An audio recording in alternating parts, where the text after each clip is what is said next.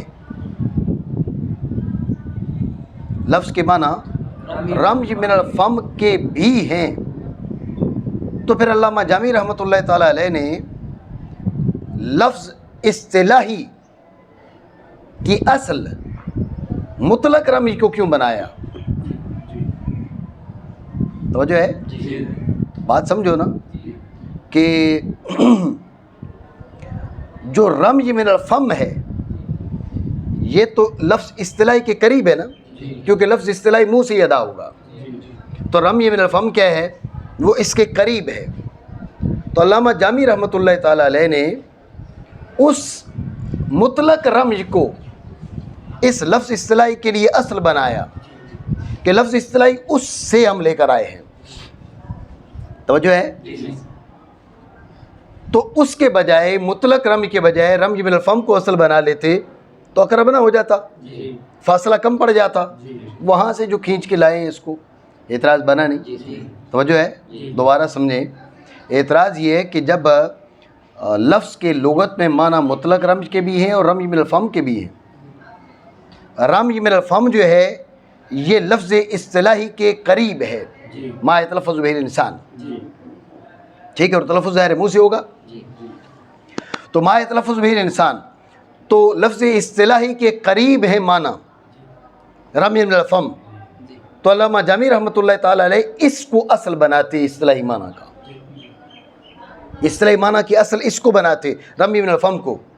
انہوں نے رمج من الفم کو کے بجائے کیا کیا؟ وہ مطلق رمج جو ہے وہاں سے لفظ کو کھینچا اور یہاں تک لے کر آئے. تو یہ اتنا طویل فاصلہ طے کرنے کی کیا حاجت ہے؟ اعتراض بنا نہیں؟ سمجھے؟ یہ اعتراض ہے تو اس کا جواب سمجھے. اس کا جواب یہ کہ علامہ جامی رحمۃ اللہ تعالی علیہ نے مطلق رمج کو لغوی معنی قرار دیا. بات پہ دھیان دینا. علامہ جامی علیہ الرحمہ نے مطلق رمج کو وہ لغوی معنی قرار دیا. اگر وہ رمج من الفم کو لغوی معنی قرار دیتے، مطلق رمج تو ہے ہی ہیں. بات پہ دھیان دینا. علامہ جامی رمج من الفم کو لغوی معنی قرار دیتے اور مطلق رمج بھی اس کے معنی ہیں، تو ذہن میں رکھیں کہ پھر لفظ کا اطلاق ان دونوں پر بطور اشتراک ہوگا نا. بھئی لغت میں لفظ مشترک ہے مطلق رمج میں اور رمج من الفم میں. بات پہ توجہ ہے؟ ذہن میں رکھنا اشتراک کے لیے، اشتراک کے ثبوت کے لیے، اس کے لیے آپ کے پاس دلیل چاہیے کہ لفظ ان دونوں کے بیچ مشترک ہے. حقیقت مجاز جو ہے نا تو اس کو ثبوت سہل ہے، کیونکہ حقیقت مجاز میں وضع ایک ہوتی ہے، دوسری جگہ مناسبت سے استعمال ہو جاتا ہے. جو اشتراک ہے اس کا ثبوت سہل نہیں ہے. بات سمجھنا دھیان سے. اشتراک کا جو ثبوت ہے وہ سہل نہیں ہے، کیونکہ اشتراک میں تعدد وضع کا قول کرنا پڑتا ہے، اور تعدد وضع آپ بلا دلیل کیسے کہہ سکتے ہیں کہ وضع یہاں پر اوضاع متعددہ پائی گئی. اب آپ توجہ دینا. علامہ جامی رحمۃ اللہ تعالی علیہ رمج من الفم کو لغوی معنی قرار دیتے اور مطلق رمج بھی معنی ہیں. اب بولو پھر مطلق رمج میں اس کا جو استعمال ہے ذہن میں رکھنا بطور حقیقت مجاز نہیں ہو سکتا. کیوں؟ اس لیے کہ رمج من الفم ہے خاص اور مطلق رمج ہے عام. یہ ہے مقید، وہ ہے مطلق. سمجھ رہے بات کو؟ لہٰذا اس میں حقیقت ہو اس میں مجاز یہ نہیں ہو سکتا. بات ہے ہی ذہن میں. بطور قلت بھلے جائز ہے، لیکن جس کثرت سے استعمال ہوتا ہے تو اب یہ حقیقی معنی ہوں کون سے؟ رمج من الفم، اور مطلق رمج مجازی معنی ہوں جس کثرت سے استعمال ہے، یہ اس کثرت کے ساتھ حقیقت مجاز والا ہے، یہاں پر نہیں بن سکتا، پھر اشتراک کا قول کرنا پڑے گا، اور اشتراک کا قول بلا دلیل ہو نہیں سکتا۔ لہٰذا علامہ جامی رحمۃ اللہ تعالی علیہ نے کیا کیا، بات پہ توجہ دینا۔ علامہ جامی نے کہا بھائی لغت میں اس کے ایک ہی معنی ہے رمج۔ تم کہو گے لغت میں رمج من الفم میں استعمال تو ہوتا ہے، تو یہ رمج من الفم اس رمج کے افراد سے ہے نا، نہیں سمجھے؟ بھائی جو رمج ہے کبھی ہاتھوں سے پھینکو گے کبھی منہ سے پھینکو گے، ایسا نہیں ہے، تو رمج من الفم مطلق رمج کے افراد سے ہے، تو لہٰذا اصل معنی رمج ہے۔ علامہ جامی علیہ الرحمہ نے اس لیے اس کا انتخاب کیا، اصل معنی ہے رمج۔ رمج من الفم میں جہاں پر استعمال ہے یہ اس کے افراد سے ہے، سمجھ رہے بات کو؟ اب یہ انسان ہے نا، تم صحیح کہہ رہے میں انسان ہوں، تو اب یہ انسان کے افراد سے ہے، انسان کا اس پہ اطلاق کوئی مجاز نہیں ہے، کسی اشتراک کی حاجت نہیں ہے، بات ہے ہی ذہن میں؟ تو اب وہ جو تکلف کرنا پڑتا جس کو رمی من الفم کو حقیقی معنی بنانے کی صورت میں جس تکلف کا ارتکاب کرنا پڑتا، اس تکلف سے ہم بچ گئے۔ حقیقی معنی رمی، تم کہو کہ رمی من الفم میں استعمال تو ہے، وہ تو اس کے افراد سے افراد میں استعمال ہوتا رہتا ہے، اتنی بات سمجھے؟ تو جب یہ بات آپ کے ذہن میں آ گئی کہ اگر رمج من الفم کو لغوی معنی بناتے علامہ جامی تو لغت کے لحاظ سے یہ دشواری لازم آتی، اس لیے علامہ جامی علیہ الرحمہ نے فرمایا بھئی لغت میں معنی اس کے رمج ہی ہے، رمج من الفم اس کے حقیقی معنی نہیں ہے، اس میں استعمال ہے۔ یہ وجہ ہے کہ آپ نے لفظ اصطلاحی کے لیے جو ماخذ بنایا وہ رمج کو بنایا، مطلق رمج کو بنایا، نہیں سمجھو؟ توجہ ہے؟ بات شاید کرتے کرتے دور نکل گئی، ہو جاتا ہے ایسے، ٹھیک ہے، دوبارہ سمجھو توجہ سے۔ سوال یہ ہے کہ اب یہ بیچ میں آ گیا تھا، ورنہ اس خارجی اعتراض کو میں نہ بیان کرتا۔ خارجی اعتراض تو بہت سے کیے جا سکتے ہیں نا، شارحین اور موشین، اور یہ جو اس کے اوپر ہم طالب علمی میں پڑھتے تھے، سوال قابلی، سوال باصولی، اچھی یہ گفتگو کرتے ہیں، لیکن وہ جو سوال باصولی والا ہے وہ تو باصول چلا جاتا ہے، وہ اتنا دور چلا جاتا ہے کہ بھئی اصل گفتگو سے بالکل ہٹ جاتا ہے۔ تو سوال قابلی والا اختصار کرتا ہے، سوال باصولی والا بڑی طوالت کرتا ہے، اور بھی اس کی بہت سی جو ہے شروحات ہیں، حاشیے ہیں شرح اللہ جامی کے، جو غیر ضروری ابحاث کی طرف بھی جاتے ہیں، ٹھیک ہے؟ تو غیر ضروری ابحاث جو ہیں وہ تو بندہ کر سکتا ہے، ایک ہوتا ہے حل کتاب اور ایک ہے جو ہے نا وہ تفہیم فن، تو حل کتاب اور تفہیم فن سے متعلق جو ابحاث ہوں وہ ہونی چاہیے۔ تو یہ گفتگو جو ہے نا، چونکہ لفظ کے معنی رمج من الفم یہ بیچ میں آئے ہیں، اس لیے میں یہ گفتگو کر رہا ہوں، ٹھیک ہے؟ اس لیے خارجی اعتراض کیے، توجہ رکھیں۔ خارجی اعتراض یہ ہے کہ جب لفظ کے معنی رمج من الفم بھی ہے اور لفظ کے معنی مطلق رمج بھی ہے، تو علامہ جامی رحمۃ اللہ تعالی علیہ نے کیا کیا، لفظ اصطلاحی کے لیے رمج مطلق رمج کو اصل بنایا، رمج من الفم کو بنا لیتے، فاصلہ قریب ہو جاتا، تھوڑا ہوتا، یہ اعتراض کیا تھا۔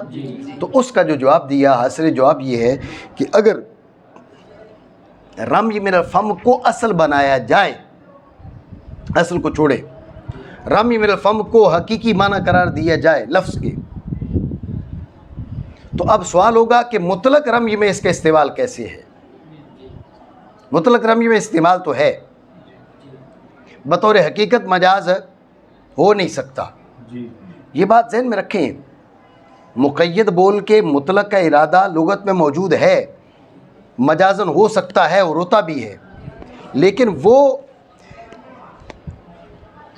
مطلق مقید بول کے مطلق کا ارادہ یہ فی بعض الاوقات ہوتا ہے، جس کثرت سے استعمال ہے نا لفظ کا مطلق رمج کے لیے، یہ قرینہ ہے کہ یہ حقیقت ہو رمج من الفم اور وہ مجاز ہو، یہ قرینہ ہے کہ حقیقت مجاز والی صورت نہیں ہے، اس کثرت سے جو استعمال ہے وہ حقیقت مجاز سے آبی ہے اور انکاری ہے. بات سمجھے؟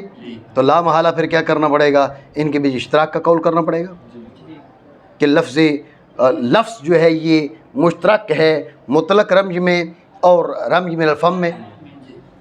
ذہن میں رکھنا جو اشتراک کا قول ہے یہ بغیر دلیل کے اس کی طرف نہیں جایا جا سکتا، کیونکہ یہ بات ذہن میں رکھ لینا کہ حقیقت اور مجاز کا تحقق یہ سہل ہے، اشتراک کا تحقق اتنا سہل نہیں ہے، کیونکہ حقیقت مجاز میں ایک وجہ تو ہوتی ہے.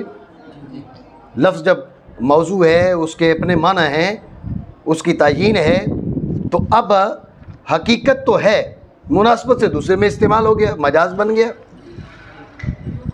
تو حقیقت مجاز کا ثبوت دشوار نہیں ہے، اشتراک کا ثبوت دشوار ہے، کیونکہ اس میں تعدد وضع کا قول کیا جاتا ہے. تعدد وضع ہوتی ہے اشتراک میں، لفظ متعدد اوضاع کے ساتھ مختلف معنی کے لیے وضع کیا جاتا ہے. تو وضع کا تعدد بغیر دلیل کے تم کیسے کہہ سکتے ہو یہ اس کے لیے بھی وضع کیا گیا، اس کے لیے الگ وضع کیا گیا، اس کے لیے الگ وضع کیا؟ یہ ہو سکتا ہے اس کے لیے وضع کیا ادھر مناسبت سے استعمال ہوتا ہو. سمجھ رہے ہو بات نہیں؟ ٹھیک ہے نا. تو لہٰذا اب کیا کرنا پڑے گا؟ اگر ہم کیا کریں، ہم لفظ کو لغت کے اندر رمی من الفم کے لیے بھی مانیں اور مطلق رمی کے لیے بھی مانیں. اس کے لیے رمی من الفم کے لیے حقیقت، اس کے لیے مجاز، یہ والی صورت بنتی نہیں.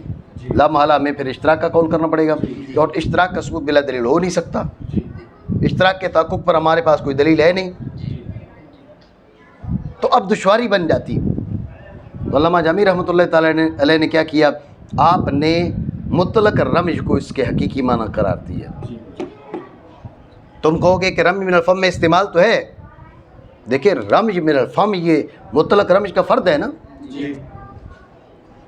تو اپنے افراد میں استعمال تو بطور حقیقت پایا جاتا ہے نا. سمجھ رہے ہو بات کو؟ اپنے افراد میں اس کا جو استعمال ہے بطور حقیقت، کمرہ ایک مخصوص مفہوم ہے، تو اس کو جو ہم کمرہ کہتے ہیں، اس کمرے کو حقیقتاً کمرہ کہتے ہیں مجازاً حقیقتاً، کیونکہ یہ مطلق کمرے کے افراد سے ہے، افراد پہ اطلاق بطور حقیقت ہے. اب لفظ کی وضع ہے رمز کے لیے، رمز من الفم پر اس کا اطلاق بطور حقیقت. اب یہ مجاز وجاز اور یہ اشتراک و اشتراک، ان میں سے کسی کی دشواری ہمیں اس کا سارا لینے کی ضرورت ہی نہیں پڑی علامہ جامی علیہ رحمہ کے اسلوب پر. یہ وجہ ہے کہ علامہ جامی علیہ رحمہ نے اس کے حقیقی معنی بنائے ہی رمز کے ہیں، رمز من الفم کو اس کے افراد سے قرار دیا. توجہ ہے نہیں؟ رمز من الفم کو اس کے افراد سے قرار دیا، اور مطلق رمز کو کیا کیا؟ یہ معنی موصولہ. جب یہ بات آپ کے ذہن میں آ گئی کہ علامہ جامی رحمۃ اللہ تعالیٰ علیہ نے لفظ کے جو حقیقی معنی ہے وہ مطلق رمز اس لیے قرار دیے تاکہ یہ دشواری نہ بنے، یہ وجہ ہے کہ اب علامہ جامی علیہ رحمہ کے نزدیک جو ہے وہ رمز من الفم اس کے حقیقی معنی ہی نہ ہوئے، پھر لغوی ہیں لیکن اصل میں مطلق رمز اس کے معنی ہے مطلق رمز. رمز من الفم چونکہ اس کے افراد سے اس لیے ان پر اطلاق کیا جا رہا ہے، تو جب اس کے معنی لغوی در حقیقت ہیں مطلق رمز، اس لیے علامہ جامی علیہ رحمہ نے اسی کو اصل بنایا ہے. کس کے لیے؟ اصطلاحی معنی کے لیے. بات پتہ نہیں سمجھے ہو نہیں؟ رحمۃ اللہ سمجھے ہو نہیں؟ ٹھیک ہو گیا؟ بات ہے ہی ذہن میں معنی کریں. لفظ لغت میں رم یہ ہے، کہا جاتا ہے میں نے کھائی کھجور اور پھینک دی گٹلی. تو اب میں نے آپ کو بتایا کہ ای رمیتھا، اس کی تصریح کی کیا حاجت تھی؟ اس کی تصریح در حقیقت ایک وہم کا ازالہ ہے. ٹھیک ہو گیا؟ یعنی میں نے اس کو پھینک دیا. آگے پڑھا، یہ ہیں اس کے لغوی معنی. اس کے بعد اس کو نقل کیا گیا اصطلاح میں کس کی جانب؟ ما یتلفظ بہ الانسان حقیقتاً او حکماً، محملاً او موضوعاً، مفرداً او مرکباً. توجہ ہے؟ لفظ کے حقیقی معنی ہو گئے رمز، پھر اس کو نقل کیا گیا عرف نحات میں، اصطلاح نحات میں کس کی جانب؟ ما یتلفظ بہ الانسان حقیقتاً کانت تلفظ او حکمن، یا حکمن نہیں او حکمن. ٹھیک ہو گیا جی. یہ نہ کرنا نہیں توجہ ہے، مانا کریں. پھر منقول ہوا ناویوں کے عرف میں طرف اس کے جس کا انسان تلفظ کرتا ہے، حقیقتاً یا حکماً، مومل ہو یا موضوع، مفرد ہو یا مرکب. توجہ ہے. کانا ثم نقل فی عرف النحات، ثم نقل فی عرف النحات. پہلی بات سمجھے کہ نقل میں کیا ہوتا ہے. نقل میں معنی اول اور معنی ثانی کے بیچ مناسبت ملحوظ ہوتی ہے. ٹھیک ہے. نیز معنی اول کل متروک ہو جاتے ہیں. معنی اول کل متروک ہو جاتی ہے. یہ دو باتیں ذہن میں رکھو، ان پہ پھر آگے میں وضاحت کرتا ہوں. نقل میں معنی اول اور معنی ثانی، منقول عنہ اور منقول الیہ، دونوں کے بیچ مناسبت ملحوظ ہوتی ہے. ارتجال ہو تو پھر مناسبت ملحوظ نہیں ہوتی. ٹھیک ہے نا. اور بھائی کامران کے معنی کیا تھے، انہوں نے اٹھا کے اس کا نام رکھ دیا. بھائی بھلے اللہ اسے کامیاب کرے تو بھلے ساری زندگی ناکام رہے، نام کامران ہے جی. تو ارتجال میں یہ مناسبت ملحوظ نہیں ہوتی معنی اول معنی ثانی میں. نقل میں معنی اول معنی ثانی میں مناسبت ملحوظ ہوتی ہے. تو انہوں نے کہا ثم نقل، مطلب یہ نقل ہے، ارتجال نہیں ہے. نمبر ایک. نمبر دو، نقل میں کیا چیز ہوتی ہے؟ نقل میں معنی اول کل متروک ہو جاتے ہیں. بلا قرینہ جب اطلاق کیا جائے تو معنی ثانی مراد ہوتے ہیں. معنی اول ایسے ہوں گے جیسے مجاز کے لیے قرینہ ہوتا ہے نا، ایسے معنی اول کے لیے قرینہ کی حاجت ہوتی ہے. یہ بات ذہن میں رکھو. یہ دونوں باتیں یہاں پر ہیں، میں وضاحت کرتا ہوں، معنی کریں. پھر منقول ہوئے ناوی کے عرف میں طرف اس کے جس کا انسان تلفظ کرتا ہے. توجہ ہے. اب یہ نقل ہیں، نقل کے دو طریقے ہو سکتے ہیں. اس لیے علامہ جامی رحمۃ اللہ تعالیٰ علیہ نے دونوں طریقوں کی طرف اشارہ کیا.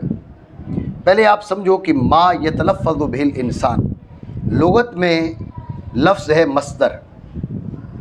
لغت میں لفظ کیا ہے؟ اصطلاح میں ما یتلفظ بہ الانسان، جس کا انسان تلفظ کرے. تو اصطلاح میں تو پھر ملفوظ کو لفظ کہہ رہے ہیں نا، ایسا نہیں ہے. لغت میں لفظ مصدر، اصطلاح میں لفظ ہے مفعول. فرق آیا نہیں آیا؟ توجہ ہے. لغت میں اور اصطلاح میں ایک فرق. ٹھیک ہو گیا. لغت اور اصطلاح میں ایک اور فرق بھی ہے. وہ کیا؟ وہ یہ ہے کہ لغت میں لفظ عام رمز مطلقاً من الفم اور من غیر الفم، سمجھے بات کو. اور اصطلاح میں کیا ہے؟ اصطلاح میں من الفم، سمجھے بات کو. لغت میں لفظ مصدر، اصطلاح میں لفظ مفعول. لغت میں لفظ مطلق، اصطلاح میں لفظ مقید. بات سمجھے. یہ تبدیلی آئی لغت سے اصطلاح میں آتے ہوئے. بات آئی ذہن میں.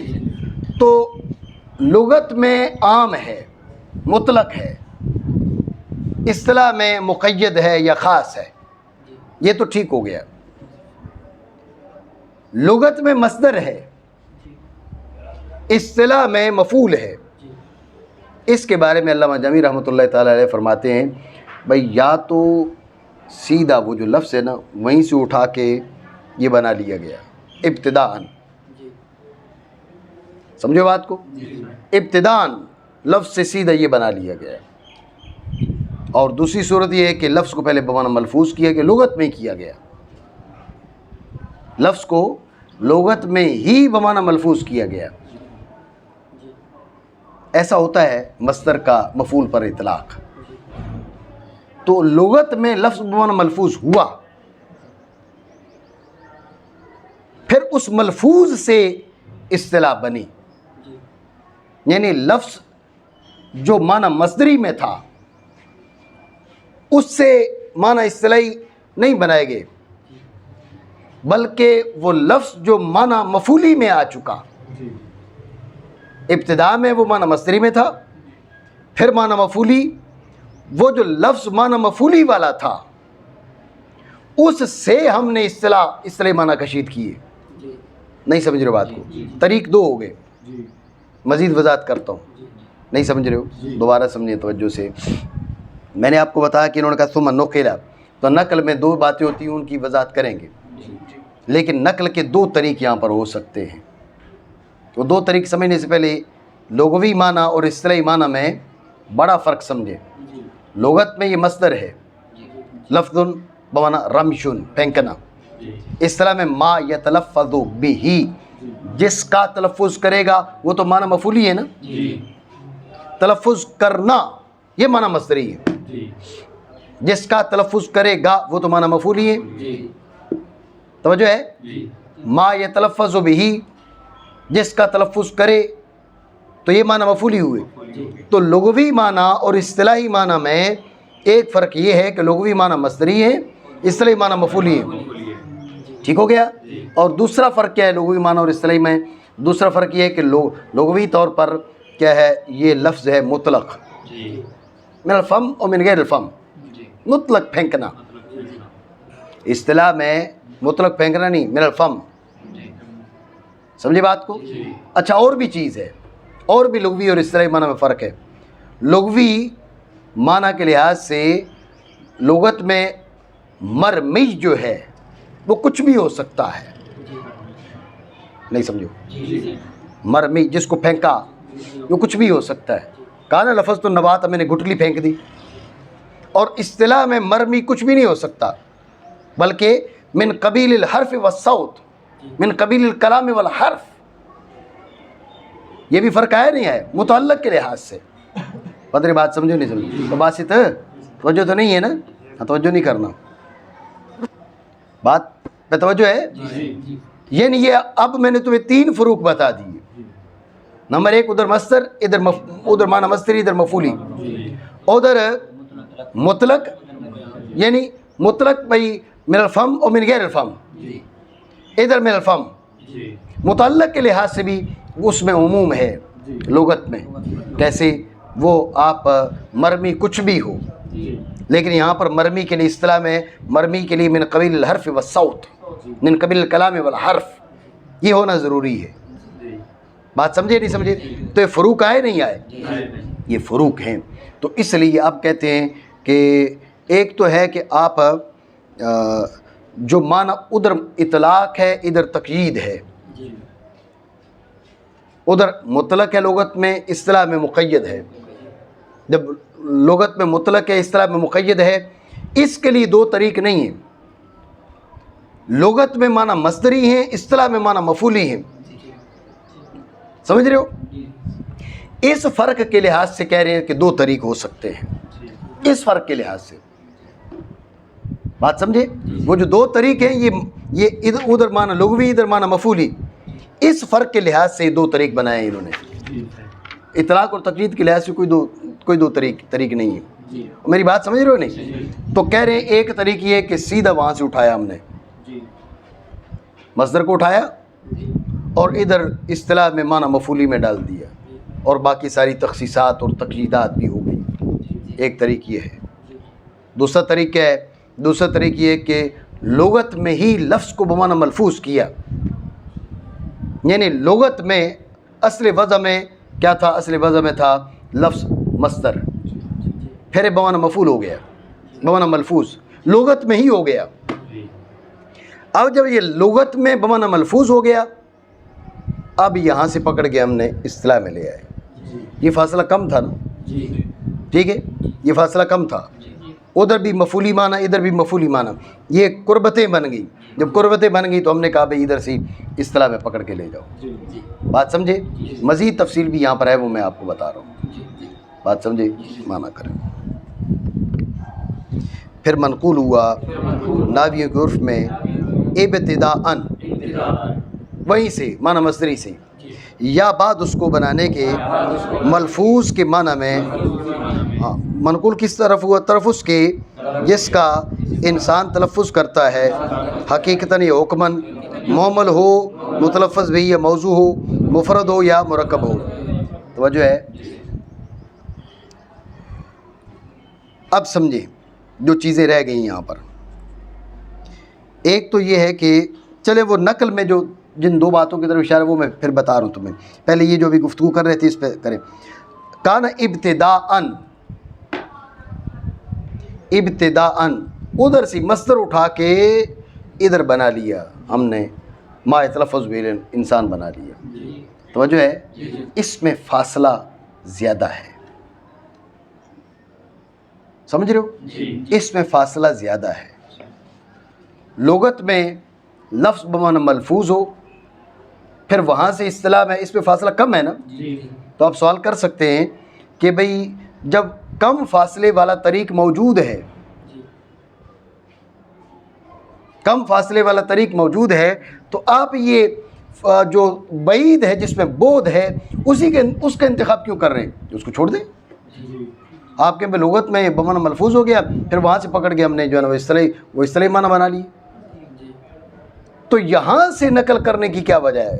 ادھر سے مطلق رمی سے، مصدری معنی سے۔ توجہ ہے؟ سوال بنا نہیں؟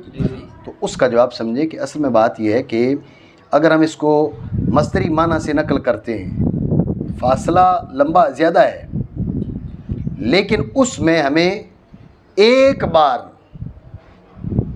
صرف ایک بار تصرف کرنا پڑے گا۔ کیا؟ لغت سے اصطلاح میں لے گے، لغت سے اصطلاح میں لے گے۔ جب لغت سے آپ اصطلاح میں لے کے جاتے ہیں تو تبدیلی لازمی طور پہ اس میں کرنا پڑتی ہے، سمجھے؟ وہ ہم نے تبدیلی کی، ادھر مصدر تھا، ادھر ہم نے معنی مفعولی میں لے لیے، ادھر جو تھا وہ کچھ عموم تھا اس میں خصوص کر دی، اس میں اطلاق تھا اس میں تقیید کر دی۔ برخلاف کس کے؟ جس کو آپ فاصلہ مختصرہ بول رہے ہیں، اس میں ہمیں لغت میں ہی ایک تصرف کرنا پڑے گا پہلے، یعنی وہ مجاز در مجاز ہوگا۔ پہلا مجاز لفظ بمعنی ملفوظ، دوسرا لفظ بمعنی ملفوظ ہوا تو جب بھی اس میں اطلاق ہے، مطلق ملفوظ من فم اور من غیر الفم، حرف و صوت کے قبیل سے ہو یا حرف و صوت کے قبیل سے نہ ہو، لغت کے لحاظ سے اصطلاح میں آ کے اس میں خصوص آ گیا، تقیید آ گئی، من الفم ہو، من قبیل الحرف والصوت ہو۔ بات سمجھ رہے ہو نہیں؟ ٹھیک ہے؟ تو اب اول آپ کو لفظ کو بمعنی ملفوظ کرنا پڑے گا ایک مجاز، پھر ملفوظ کو اصطلاحی معنی میں لانا پڑے گا دو مجاز۔ تو فاصلہ مختصر تو ہوا، لیکن ایک تصرف کے بعد ہوا، برخلاف کس کے؟ برخلاف اس کے کہ جو ہے نا وہ ہم مصدری معنی سے نقل کریں، یعنی پھر مطلب یہ نکلا ایک وجہ ترجیح معنی مصدری سے نقل میں موجود ہے، ایک وجہ ترجیح معنی مفعولی سے نقل میں موجود ہے۔ معنی مفعولی سے نقل میں ترجیح کیا ہے؟ مختصر فاصلہ، ٹھیک ہے؟ لیکن وجہ مرجوحیت کیا ہے کہ اس میں مجاز در مجاز دو مجازوں کا ارتکاب ہے، برخلاف کس کے؟ کہ اگر آپ معنی مصدری سے نقل کریں تو اب وجہ بود یہ ہے کہ فاصلہ طویل ہے، وجہ ترجیح یہ ہے کہ دو تصرف نہیں کرنے پڑیں گے، ایک ہی تصرف کرنا پڑے گا۔ اس لیے علامہ جامی رحمۃ اللہ تعالیٰ علیہ نے دونوں ذکر کر دیے ہیں، کیونکہ دونوں میں ایک وجہ رجحان موجود ہے۔ بات سمجھے ہو نہیں؟ پھر سمجھے دھیان سے۔ سوال یہ ہے کہ آپ نے رمج سے مطلق جو معنی مصدری سے اس کی جانب ما یتلفظ به الانسان اس کی طرف نقل کی، گفتگو کی، تو جب یہ بات موجود ہے، یہ احتمال ہے کہ لغت میں یہ بمعنی ملفوظ ہوا، اب لغت میں بمعنی ملفوظ ہوا، لغت میں ہی مفعولی معنی میں موجود ہے، وہاں سے اس کو اٹھانا تو سہل ہے۔ آپ کیا کہہ رہے ہیں؟ آپ کہہ رہے ہیں اس کو اٹھایا، وہ جناب والا کہاں سے؟ اس کو اٹھایا مصدر سے، تو اتنی طویل مسافت کی کیا حاجت ہے؟ اس احتمال کو ذکر ہی نہ کرو۔ دیکھو نا علامہ جامی رحمہ نے اس احتمال کو پہلے بیان کیا، اس کو پہلے بیان کیا اور ایک طرح سے اس کو رجحان کی طرف اشارہ کیا، حالانکہ اس میں اتنی مسافت کا ارتکاب کرنا پڑتا ہے، تو علامہ جامی علیہ رحمہ کو چاہیے کہ دوسرے احتمال پر ہی جزم کرتے، پہلے احتمال کو ذکر ہی نہ کرتے، کیونکہ دوسرا احتمال اقرب ہے، جو اقرب ہے اس کو اختیار کیا جائے۔ اعتراض بنا نہیں، تو اس کا جواب دیا آپ کو۔ جو جواب کا خلاصہ ہے وہ یہ ہے کہ دونوں احتمالات میں ایک وجہ رجحان موجود ہے، ایک وجہ مرجوحیت ہے، ایک وجہ رجحان ہے، اس لیے علامہ جامی رحمۃ اللہ تعالیٰ علیہ نے دونوں احتمالات بیان کر دیے۔ مصدری معنی والے احتمال میں وجہ رجحان یہ ہے کہ ایک مجاز کا ارتکاب کرنا پڑے گا، ایک تصرف کا ارتکاب کرنا پڑے گا، بات سمجھے؟ ایک تصرف کا ارتکاب ہے، اور لیکن مسافت زیادہ ہے، برخلاف کس کے؟ معنی مفعولی سے نقل۔ اگر معنی مفعولی سے نقل و مسافت تو مختصر ہو گئی، لیکن وجہ بود یہ ہے کہ اس میں دو مجاز ہیں، پہلے یہاں لفظ کو معنی ملفوظ کیا لغت میں ہی، پھر ملفوظ کو اٹھا کے ہم نے اصطلاحی معنی بنائے، تو وجہ رجحان ہے قرب ملفوظ کا اور اصطلاحی معنی کا قرب۔ وجہ مرجوحیت کیا ہے؟ یہ ارتکاب مجاز در مجاز، سمجھے بات کو؟ تو چونکہ دونوں میں ایک ایک وجہ رجحان موجود ہے، اس لیے علامہ جامی علیہ رحمہ نے دونوں احتمالات کو بیان کیا ہے۔ فاروق سمجھ آ رہی ہے نہیں آ رہی ہیں؟ بھوک زیادہ تو نہیں لگ گئی؟ مانا کر۔ پھر منقول ہوا ناویوں کے عرف میں ازر ابتدا یا بعد بنانے اس کو ملفوظ کے معنی میں۔ بھئی یہ لفظ ملفوظ کیسے؟ انہوں نے کہا موجود ہے، یہ ٹھیک ہے نا، یہ موجود ہے۔ فعل ان کا یعنی مصدر کا اطلاق مفعول پر یہ موجود۔ اب دیکھیں خلق کا اطلاق مخلوق پر ہوتا ہے، تو خلق بمعنی مخلوق موجود ہے، اسی طرح لفظ بمعنی ملفوظ بھی موجود ہے، سمجھے بات کو؟ یہ تائید پیش کر دی لغت میں جو مجاز ہے اس کی، لفظ بمعنی ملفوظ کی، جیسے خلق بمعنی مخلوق، توجہ ہے نہیں ہے؟ بات سمجھے ہو؟ اب ایک چیز سمجھو، بعد جالی ہی میں نے کیا کہا؟ مجاز در مجاز کہا، نقل در نقل نہیں کہا، سمجھ رہے ہو؟ کیونکہ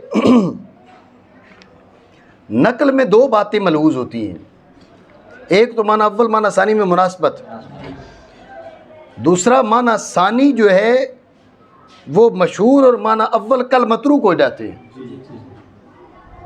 توجہ ہے؟ تو لفظ کو اگر لغت میں بمعنی ملفوظ کیا تو یہ نقل نہیں ہے۔ میں نے نقل کے الفاظ نہیں بولے، کیوں نہیں بولے؟ اس کی وجہ کہ علامہ جامی نے نقل نے انہوں نے کہا بعد جالی ہی، بعد نقل ہی الی معنی الملفوظ، یہ نہیں کہا، بعد جالی کہا، پہلے ادھر نقل کہا، ادھر جال کہا۔ وجہ اس کی ہے کہ اگر لفظ بمعنی ملفوظ ہو لغت میں ہوتا ہے تو یہ نقل نہیں ہے، کیونکہ نقل میں آپ کو بتایا دو چیزیں، ایک تو اول معنی اور ثانی معنی میں مناسبت تو ہے، اور مصدر جو ہے اس کا، تو مصدر کے معنی مفعول کے ساتھ مناسبت نہیں ہے، مناسبت ہے، لیکن ایک اور چیز بھی ہوتی ہے، وہ یہ کہ معنی اول کل متروک ہو جاتے ہیں اور لفظ کے معنی اول متروک نہیں ہوئے، اس لیے لفظ بمعنی ملفوظ ہوگا تو صحیح، لیکن نقل نہیں ہے، یہ نقل نہیں ہے، اس لیے علامہ جامی علیہ رحمہ نے جال کہا اور میں نے مجاز در مجاز کہا، نقل در نقل نہیں کہا۔ بات ہے ذہن میں؟ یہ جال پہ میں نے گفتگو کی ہے، دوبارہ سمجھیں۔ علامہ جامی علیہ رحمہ نے فرمایا بعد جال ہی، بعد نقل ہی الی معنی الملفوظ نہیں بولا۔ اس کی وجہ آپ کو بتایا کہ نقل میں دو باتیں ملحوظ ہوتی ہیں، اول تو معنی اول معنی ثانی کے بیچ مناسبت، پھر نقل میں معنی اول کل متروک ہو جاتے ہیں، معنی اول کل متروک۔ تو اب اگر ہم کہیں بھئی لفظ بمعنی ملفوظ، یہ لفظ منقول ہو گیا ملفوظ کی جانب، تو معنی اول معنی ثانی کے بیچ مناسبت تو ہے، ٹھیک ہے، مناسبت ہے، لیکن معنی اول متروک نہیں ہوئے، لفظ کا رمج کے معنی میں استعمال متروک نہیں ہوا۔ جب متروک نہیں ہے تو اب یہ اس استعمال کو نقل نہیں آپ کہہ سکتے، سمجھو، حقیقت مجاز بنا لے، نقل نہیں بنا سکتے، اس لیے انہوں نے کیا بعد جعلی کا بعد نقلی المان الملفوظ نہیں بولا، بات سمجھے؟ اب یہاں پر وہ جو بات میں نے تمہیں کہا تھا میں وضاحت کرتا ہوں، ثم نقلا، یہ رہ گئی ہے نا، پھر کھانا کھاتے ہیں، ٹھیک ہے، تیار ہو گئے؟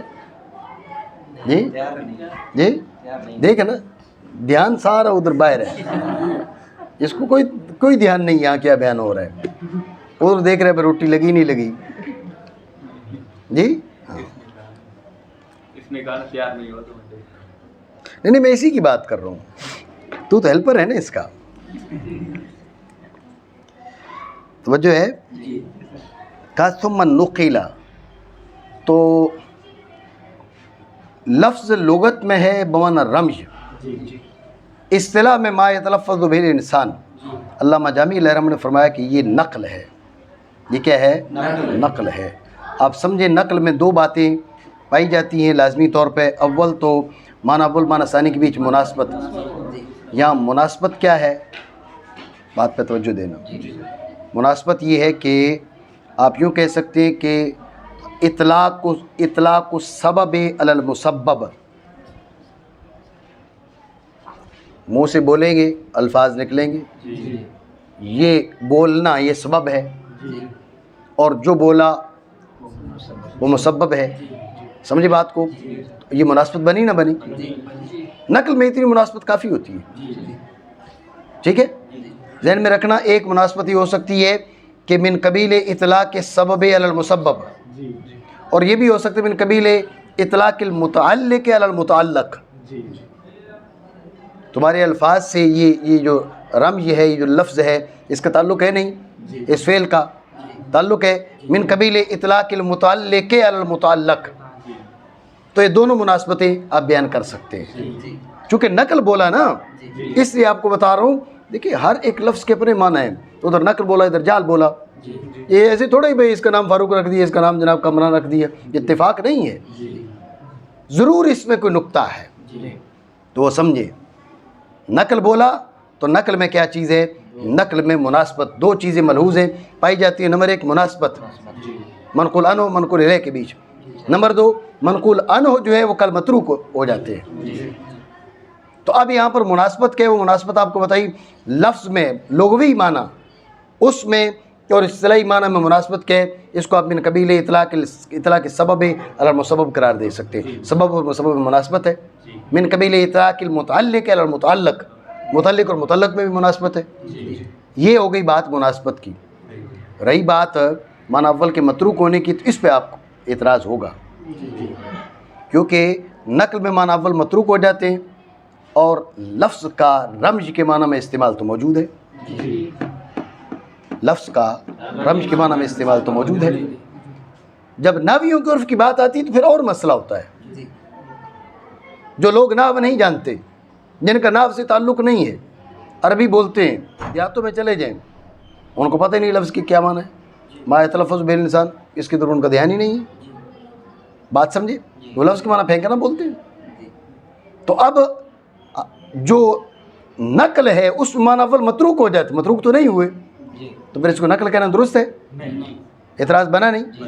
تو اس کا جواب دیتے ہوئے علامہ جامی نے کہا تھا فی عرف النحات، یہ درجہ نقل نحویوں کے عرف میں ہوگا، نحویوں سے جا کے پوچھو، وہ اگر لفظ کو بمعنی رمز کریں نہیں کریں گے، اگر انہیں استعمال کرنا پڑے تو کرینہ وہی جو یعنی کل متروک ہو چکے ہیں، معنی اول بمعنی رمز جو ہیں یہ نحویوں کے عرف میں متروک ہو چکے ہیں، تو ہم نے مطلق نقل نہیں کہا، ہم نے عرف نحات کے لحاظ سے اس کو کہا ہے کیا نقل قرار دی ہے، بات سمجھو نہیں سمجھے؟ کوئی ایسی بات جو سمجھ نہ آئی ہو مانا کریں۔ لفظ لغت میں رمز ہے، کہا جاتا ہے میں نے کھائی کھجور اور پھینکی گھٹلی، لفظ النبات کے معنی بیان کرتی، یعنی میں نے اس کو پھینک دیا، پھر منقول ہوئے، نقل کی پھر میں نے وضاحت تمہیں بتا دی عرف نحات میں۔ اب یہاں فی عرف نحات کہنے کی وجہ بھی سمجھو، ایسے نہیں اٹھا کے ایسے رکھ دیا، ایسے نہیں رکھ دیا، یہ اس اعتراض کا جواب ہے۔ تم کہو گے بھئی یہ تو متروک نہیں ہوئے، انہوں نے کہا ہم نے عرف نحات کی بات کی ہے، سمجھ رہے ہو؟ ازرو ابتدا، از ابتدا، ازرو نہیں از ابتدا یا بعد بنانے اس کو ملفوظ کے معنی میں. تو اب یہ اس کی تائید پیش کر دی کہ لغت میں مصدر بمعنی مفعول استعمال ہوتا ہے، جیسے خلق بمعنی مخلوق، یہ الا ما یتلفظ، یہ پھر آگے اگلے سبق میں پڑھ رہے ہیں. ٹھیک ہو گیا؟ کافی ہے نا اتنا؟